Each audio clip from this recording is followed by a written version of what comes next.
দর্শক আসসালামু আলাইকুম। আপনারা সবাই কেমন আছেন? আশা করছি আপনারা সবাই অনেক ভালো আছেন। বন্ধুরা, যে দেখতে পাচ্ছেন বন্ধুরা, এই যে মূলা চাষ, আমরা বাড়ির আশেপাশে এই মূলাগুলো চাষ করে থাকি। আমাদের গ্রামের কৃষকেরাও কিন্তু বাড়ির আশেপাশে এই মূলাগুলো চাষ করে থাকে বন্ধুরা। আপনারাও চাইলে কিন্তু খুব সহজে কিন্তু বাড়ির আশেপাশে এই মূলাগুলো চাষ করতে পারেন বন্ধুরা। এই মূলা চাষে তেমন খরচ নেই, অল্প খরচে চাইলে কিন্তু বাড়ির আশেপাশে মূলাগুলো চাষ করতে পারেন বন্ধুরা। কারণ এই মূলা চাষ করে কিন্তু আমরা লাভবান হচ্ছি। আপনারাও চাইলে কিন্তু এই মূলা চাষ করে কিন্তু লাভবান হতে পারেন বন্ধুরা। এই মূলার মধ্যে রয়েছে প্রচুর পরিমাণে ভিটামিন বন্ধুরা, যা খেলে বন্ধুরা আপনারা অনেক উপকার পাবেন। এই অত্যন্ত উপকারী এই মূলাগুলো কিন্তু গ্রামগঞ্জের কৃষকেরাই কিন্তু চাষ করে থাকে। তো আপনারাও চাইলে কিন্তু খুব সহজেই কিন্তু এই মূলাগুলো চাষ করতে পারেন বন্ধুরা। দেখতে পাচ্ছেন বন্ধুরা এই মূলা ক্ষেতটি।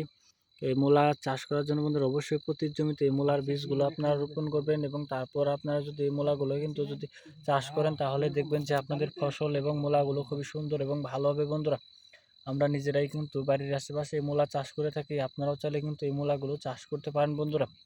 তো বন্ধুরা, দেখিয়ে দিন বন্ধুরা এই মূলা গাছটি।